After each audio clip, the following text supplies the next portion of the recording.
ആലപ്പുഴയുടെ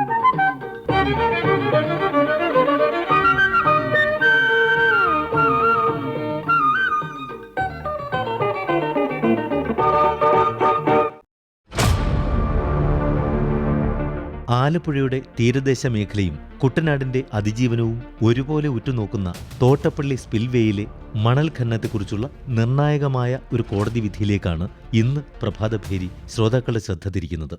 വർഷങ്ങളായി തോട്ടപ്പള്ളിയിൽ തുടരുന്ന കരിമണൽ ഖനനം വലിയ രീതിയിലുള്ള ജനകീയ പ്രതിഷേധങ്ങൾക്കും നിയമ പോരാട്ടങ്ങൾക്കും വഴിതെളിച്ചിട്ടുണ്ട്. കുട്ടനാട്ടിലെ വെള്ളപ്പൊക്കം തടയാൻ എന്ന പേരിൽ പൊഴി മുറിക്കുന്നതും മണൽ നീക്കം ചെയ്യുന്നതും പരിസ്ഥിതിക്ക് വലിയ ആഘാതമുണ്ടാക്കുന്നു എന്ന പരാതികൾക്കിടയിലാണ് ഇപ്പോൾ കേരള ഹൈക്കോടതിയുടെ ഇടപെടൽ ഉണ്ടായിരിക്കുന്നത്. ആലപ്പുഴയുടെ തീരത്ത് നടന്നുവരുന്ന കരിമണൽ ഖനനം തീരത്തെ മാത്രമല്ല കുട്ടനാടിന്റെ ആവാസ വ്യവസ്ഥയെ കൂടി തകർത്തു എന്നുള്ളതാണ് ഏറ്റവും വലിയ ദുരന്തം.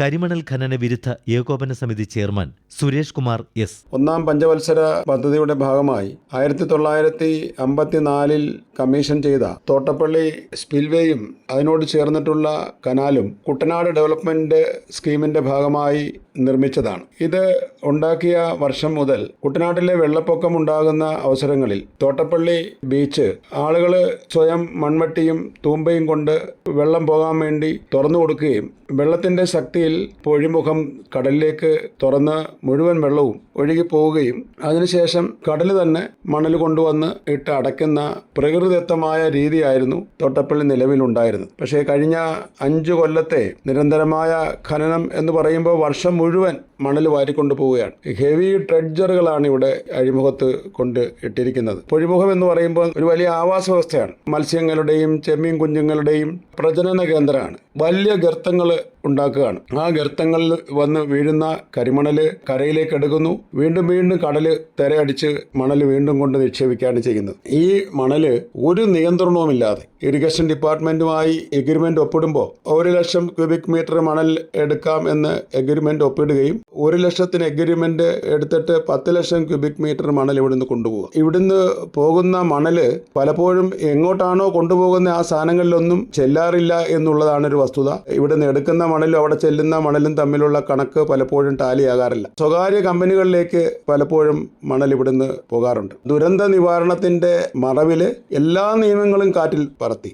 അഴിമുഖത്ത് മണൽ വാരണമെന്നുണ്ടെങ്കിൽ ഹെവി ഡ്രഡ്ജറുകളോ ഹിറ്റാച്ചികളോ ഒന്നും ഉപയോഗിക്കാൻ പാടില്ലെന്ന് കേന്ദ്ര ഗവൺമെന്റ് ചട്ടം നിലവിലിരിക്കുകയാണ്. അതിനെയെല്ലാം വയലേറ്റ് ചെയ്തുകൊണ്ട് വളരെ വ്യാപകമായ അളവിൽ മണൽ ഇവിടുന്ന് എടുത്തതിന്റെ ഫലമായി തീരത്തൊട്ടാകെ 736 വീടുകളാണ് 7 പഞ്ചായത്തുകളിലായി നഷ്ടപ്പെട്ടു പോയത്.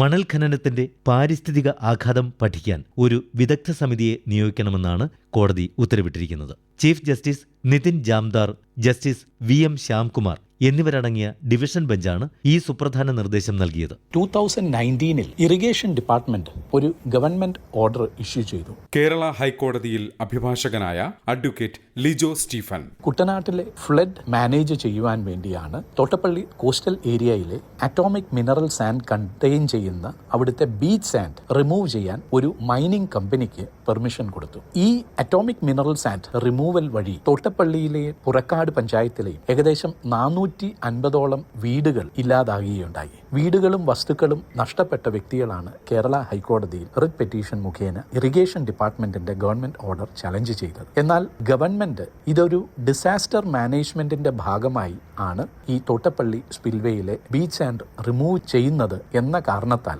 ഹൈക്കോടതി ഈ മൈനിങ്ങിനെ ഇന്റർഫിയർ ചെയ്തില്ല. എന്നാൽ പിന്നീട് ഒരു പബ്ലിക് ഇൻട്രസ്റ്റ് ലിറ്റിഗേഷൻ ഹൈക്കോടതിയിൽ ഫയൽ ചെയ്തു. എന്തിനു വേണ്ടിയാണോ തോട്ടപ്പള്ളി സ്പിൽവേ കൺസ്ട്രക്ട് ചെയ്തത് അതിന്റെ വെരി പർപ്പസ് തന്നെ നഷ്ടപ്പെടുന്ന രീതിയിലാണ് കടലിലെ ഉപ്പുവെള്ളം കയറി കുട്ടനാട്ടിലെ കൃഷിയിടങ്ങൾ ഈ മണ്ണ് മാറ്റുന്നത് വഴി ഡിസ്ട്രോയ് ചെയ്യപ്പെടുന്നു എന്ന കാരണത്താൽ ഹൈക്കോടതിയെ സമീപിച്ചു. ഈ റിറ്റ് പെറ്റീഷനിലാണ് കേരള ഹൈക്കോടതി ഇത് ഒരു സയന്റിഫിക് സ്റ്റഡിയും ഒരു എൻവയോൺമെന്റൽ ഇമ്പാക്ട് അസസ്മെന്റ് സ്റ്റഡിയും ഒന്നും നടത്താതാണ് തോട്ടപ്പള്ളിയിലെ കോസ്റ്റൽ ഏരിയയിൽ നിന്നുള്ള മണ്ണ് റിമൂവ് ചെയ്യുന്നെന്നുള്ള ഫാക്ട് കണ്ട് എത്തുകയും റിസൾട്ടന്റ്ലി കേരള ഹൈക്കോർട്ടിന്റെ ഡിവിഷൻ ബെഞ്ച് ഈ ജഡ്ജ്മെന്റ് പാസ്സാക്കിയത്. അതായത് ഇനിയും ഒരു എൻവയോൺമെന്റൽ അസസ്മെന്റും അതിന്റെ ഇമ്പാക്ട്സും സ്റ്റഡി ചെയ്തേച്ചു മാത്രം മതി, ഇനിയും തോട്ടപ്പള്ളിയിൽ നിന്ന് മണ്ണ് റിമൂവ് ചെയ്താൽ മതിയെന്ന് പറഞ്ഞ് ഈ റീസെന്റ് ജഡ്ജ്മെന്റ് വന്നിരിക്കുന്നത്. തൃക്കുന്നപ്പുഴ ഗ്രാമപഞ്ചായത്ത് 10ാം വാർഡ് മെമ്പർ സുധിലാൽ തൃക്കുന്നപ്പുഴ. ഈ മണലെടുപ്പ് കാരണം തോട്ടപ്പള്ളിയുടെ സമീപ പ്രദേശമായ തൃക്കുന്നപ്പുഴയിലും പുറക്കാട്ടും വലിയ രീതിയിലാണ് തീരം നഷ്ടപ്പെട്ടത്. തീരദേശ റോഡും പല ഭാഗത്തും തകർന്ന നിലയിലാണ്. ഈ പ്രദേശത്ത് കൂടിയാണ് സർക്കാർ തീരദേശ ഹൈവേ പ്ലാൻ ചെയ്തിരിക്കുന്നത്. എന്നാൽ തീരശോഷണം തടയാനായി വിദഗ്ധർ നിർദ്ദേശിക്കുന്നത് സാൻഡ് ബൈപ്പാസിംഗ് ആണ്. എന്നുവെച്ചാൽ കൂടുതൽ മണലടിയുന്ന സ്ഥലത്ത് നിന്നും മണലെടുത്ത് മണൽ നഷ്ടപ്പെടുന്ന സ്ഥലങ്ങളിൽ നിക്ഷേപിക്കണം. എന്നുവെച്ചാൽ തോട്ടപ്പള്ളിയിലെ മണലെടുത്ത് തൃക്കുന്നപ്പുഴയിലെയും പുറക്കാട്ടെയും മണൽ നഷ്ടപ്പെടുന്ന തീരങ്ങളിൽ നിക്ഷേപിച്ച് ബീച്ചുകൾ പുനഃസൃഷ്ടിക്കണമെന്നാണ് നമ്മുടെ സംസ്ഥാന സർക്കാരിന് വിദഗ്ധർ കൊടുത്ത റിപ്പോർട്ടിലുള്ളത്. എന്നാൽ അത് നടത്തുവാൻ നമ്മുടെ ഭരണാധികാരികൾക്ക് താല്പര്യമില്ല. യഥാർത്ഥത്തിൽ കുട്ടനാട്ടിലെ വെള്ളം കടലിൽ പോകാൻ 3 പ്രധാനപ്പെട്ട വഴികളാണുള്ളത്: തണ്ണീർമുക്കം, തോട്ടപ്പള്ളി, വലിയഴിക്കൽ. ഇതിൽ തണ്ണീർമുക്കത്ത് പാലം പണിയാനായി നിർമ്മിച്ച മണൽ ബണ്ട് ഇതുവരെ പൂർണ്ണമായും പൊളിച്ചു നീക്കിയിട്ടില്ല. വലിയഴിക്കൽ പൊഴിയിലേക്ക് വെള്ളം പോകണമെങ്കിൽ അത് പോകുന്നത് തൃക്കുന്നപ്പുഴ വഴിയാണ്. തൃക്കുന്നപ്പുഴയിൽ പാലം നിർമ്മാണവുമായി ബന്ധപ്പെട്ട് അവിടെയും തടയണ നിർമ്മിച്ചിരിക്കുന്നതിനാൽ അവിടെയും കൃത്യമായും വെള്ളം പോകാൻ കഴിയുന്നില്ല. യഥാർത്ഥത്തിൽ കുട്ടനാട്ടിലെ വെള്ളം ഒഴുകി പോകണമെങ്കിൽ ഈ തണ്ണീർമുക്കത്തെ ബണ്ടും തൃക്കുന്നപ്പുഴയിലെ പാലം നിർമ്മാണത്തിന് വേണ്ടി നിർമ്മിച്ച ബണ്ടും പൊളിച്ചാൽ മാത്രമേ പൂർണ്ണമായും കുട്ടനാട്ടിലെ വെള്ളം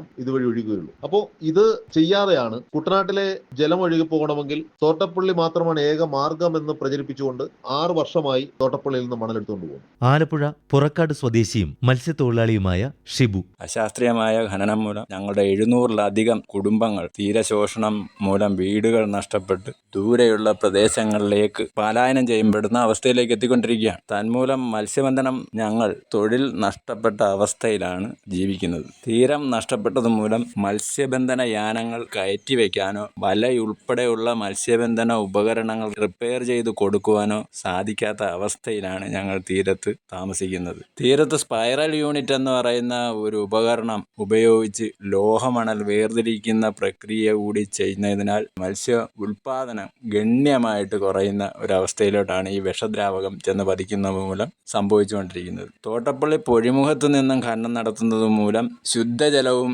ഉപ്പുവെള്ളവും കലർന്ന പൊഴിമുഖത്ത് ശക്തമായ ഖനനം നടത്തുന്നത് മൂലം മത്സ്യം ഉൽപാദനം ഗണ്യമായിട്ട് കുറഞ്ഞിട്ട് ഞങ്ങൾക്ക് തീരെ പണിയില്ലാത്ത അവസ്ഥയിലാണ് ഞങ്ങളെല്ലാവരും. ഈ മണൽ വേർതിരിക്കുന്നത് മൂലം അതിൽ നിന്നും പുറന്തള്ളുന്ന വേസ്റ്റ് മണലിൽ കെമിക്കൽ അടങ്ങിയിരിക്കുന്നത് കാരണം ശ്വാസകോശ സംബന്ധമായ അസുഖം, ക്യാൻസർ പോലെയുള്ള മാരക രോഗങ്ങളെല്ലാം പിടിപെട്ട് ഓരോ പ്രദേശവാസിയും പൊറുതിമുട്ടുന്ന അവസ്ഥയാണ്. പല മരണങ്ങളും സംഭവിച്ചിട്ടുണ്ട്. കെമിക്കൽ കലർന്ന വെള്ളം ഈ പുറം തള്ളുന്നത് മൂലം വർഷങ്ങളായി ഞങ്ങൾ ഉപയോഗിച്ചുകൊണ്ടിരുന്ന ശുദ്ധജലം ലഭിക്കുന്ന ഞങ്ങളുടെ കിണറുകളിലെല്ലാം ഈ വിഷാംശവും അതുപോലെ ഉപ്പും കലർന്ന് തീർത്തും ഉപയോഗിക്കാൻ പറ്റാത്ത അവസ്ഥ. സ്പൈറൽ യൂണിറ്റ് പോലെ തന്നെ ഈ ട്രഡ്ജ് ചെയ്യാൻ ഉപയോഗിക്കുന്ന ഭീമൻ ട്രഡ്ജറുകൾ അത് ഈ ഉപ്പുവെള്ളവും മണ്ണും അഴുക്കും എല്ലാം കൂടെ ഈ പ്രദേശത്ത് തള്ളുന്നത് മൂലം ഞങ്ങളുടെ കക്കൂസ് പോലും നിറഞ്ഞ് ഞങ്ങൾക്ക് ഉപയോഗിക്കാൻ പറ്റാത്ത ഏറ്റവും ദയനീയമായ ഒരു അവസ്ഥയിൽ കൂടിയാണ് തീരപ്രദേശത്തുള്ളവർ കടന്നുപോയിക്കൊണ്ടിരിക്കുന്നത്. തോട്ടപ്പള്ളി അരയ മഹാജനസഭ പ്രസിഡന്റ്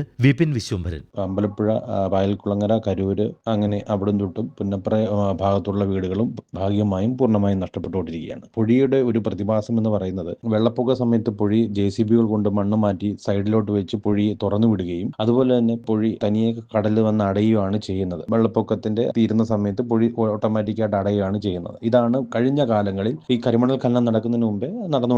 അപ്പോൾ പൊഴി മണ്ണ് കടൽ തന്നെ അടിഞ്ഞു കൂടുകയും തീരത്തുള്ള മണ്ണുകളിൽ അതേപോലെ തന്നെ കിടക്കുകയും ചെയ്യും. അപ്പോൾ അങ്ങനെ വരുമ്പോഴത്തേക്ക് തീരത്തെ പ്രദേശങ്ങളിൽ മണൽ വന്ന് അടിയുമ്പോഴത്തേക്കും അവിടെ ചാകര എന്ന പ്രതിഭാസം ഉണ്ടാകും. ചാകരയിലാണ് നമുക്ക് മത്സ്യസമ്പത്തുകൾ ഒരുപാട് ഉണ്ടാകുന്നത്. അതുപോലെയാണ് മത്സ്യത്തൊഴിലാളികൾക്ക് ആ സമയത്താണ് ഒരുപാട് മീനുകൾ കിട്ടാനും അവരുടെ ഉപജീവന മാർഗത്തിൽ നല്ല രീതിയിൽ ആ സീസൺ സമയമാണ് ചാകര എന്ന് പറയുന്നത്. ആ ഒരു പ്രതിഭാസം ഇപ്പോൾ പാടെ ഇല്ലാതായി. അതുപോലെ തന്നെ നമ്മുടെ കുട്ടനാട്ടിലെ വെള്ളം ഒഴുകിപ്പോകുന്നതിനാണ് നമുക്കിപ്പോൾ പൊഴി മുറിച്ച് വെള്ളം കൊണ്ടിരിക്കുന്നത്. പക്ഷേ എന്നിരുന്നാൽ പോലും ഇപ്പോൾ പൊഴി അടഞ്ഞ് 3ാമത്തെ വർഷമാണ് പൊഴി ഇപ്പോൾ തുറന്നു തന്നെ കിടക്കുന്നത്. അപ്പോൾ നമ്മുടെ ഉപ്പുവെള്ളം, അതായത് കടലിലെ വെള്ളം നേരെ തിരിച്ച് വേലിയേറ്റ സമയത്ത് നമുക്ക് ഈ ഷട്ടറിന്റെ മുകളിൽ കൂടെ വേലിയേറ്റം ഉണ്ടായി അതിന് കുട്ടനാട്ടിലോട്ട് പോവുകയും അവിടെ ഉപ്പ് അധികമായി വരികയും കാർഷിക മേഖല ഒരുപാട് ബുദ്ധിമുട്ടുകളാണ് ഉണ്ടായിക്കൊണ്ടിരിക്കുന്നത്. അപ്പോൾ തീരപ്രദേശവും കാർഷിക മേഖലയും മൊത്തത്തിലെ ആകപ്പാടെ താറുമാറായാണ് ഇപ്പോഴത്തെ അവസ്ഥ എന്ന് പറയുന്നത്.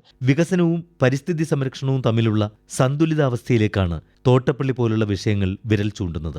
കുട്ടനാട്ടിലെ നെൽകൃഷിയെ വെള്ളപ്പൊക്കത്തിൽ നിന്ന് രക്ഷിക്കേണ്ടത് എത്രത്തോളം അനിവാര്യമാണോ അത്രത്തോളം തന്നെ പ്രധാനമാണ് പ്രകൃതി വിഭവങ്ങളുടെ സംരക്ഷണവും. ശാസ്ത്രീയമായ പഠനങ്ങളില്ലാതെ പ്രകൃതി വിഭവങ്ങൾ കൊള്ളയടിക്കുന്നത് വരാനിരിക്കുന്ന വലിയ ദുരന്തങ്ങൾക്ക് കാരണമാകും എന്ന തിരിച്ചറിവാണ് ഹൈക്കോടതി ഉത്തരവിൽ ഉടനീളം പ്രതിഫലിക്കുന്നത്. ഈ ജഡ്ജ്മെന്റ് വഴി തോട്ടപ്പള്ളിയിലെയും കുട്ടനാട്ടിലെയും 2 ജനങ്ങളും കൃഷിയും ഇതിൽ സേവ്ഡ് ആകും. Advocate Lijo Stephen. ഒരു സയന്റിഫിക് സ്റ്റഡി അല്ലെങ്കിൽ ഒരു എൻവയോൺമെന്റൽ സ്റ്റഡി നടത്തിയേച്ചു മാത്രമേ ഇനിയും ഇത് മുൻപോട്ട് പോകുകയുള്ളൂ. ഈ വിധി വളരെ ഫാർ റീച്ചിങ് കോൺസിക്വൻസസ് ഉണ്ടാക്കും. അത് കുട്ടനാട്ടിലെ തോട്ടപ്പള്ളിയിലെ ജനങ്ങളെ സേവ് ചെയ്യുന്ന ഒരു വിധിയാണ് ഈ ഉണ്ടായിരിക്കുന്നത്. വിദഗ്ധ സമിതിയുടെ കണ്ടെത്തലുകൾ വരാനിരിക്കുന്ന ദിവസങ്ങളിൽ നിർണായകമാകും. ശാസ്ത്രീയമായ റിപ്പോർട്ടുകൾ പുറത്തുവരുന്നതോടെ പ്രളയ നിയന്ത്രണവും പരിസ്ഥിതി ആഘാതവും തമ്മിലുള്ള സന്തുലിതാവസ്ഥ കണ്ടെത്താൻ സർക്കാരിന് സാധിക്കുമെന്ന് നമുക്ക് പ്രത്യാശിക്കാം. സുതാര്യമായ ഭരണ സംവിധാനവും കൃത്യമായ നിരീക്ഷണവും ഉറപ്പുവരുത്തിയാൽ മാത്രമേ ഇത്തരം വിവാദങ്ങൾ ശാശ്വതമായി പരിഹരിക്കപ്പെടുകയുള്ളൂ. നിയമ പോരാട്ടങ്ങൾക്കപ്പുറം പ്രകൃതിയെയും മനുഷ്യനെയും ഒരുപോലെ ചേർത്തുപിടിക്കുന്ന വികസന കാഴ്ചപ്പാടാണ് നമുക്ക് ആവശ്യം.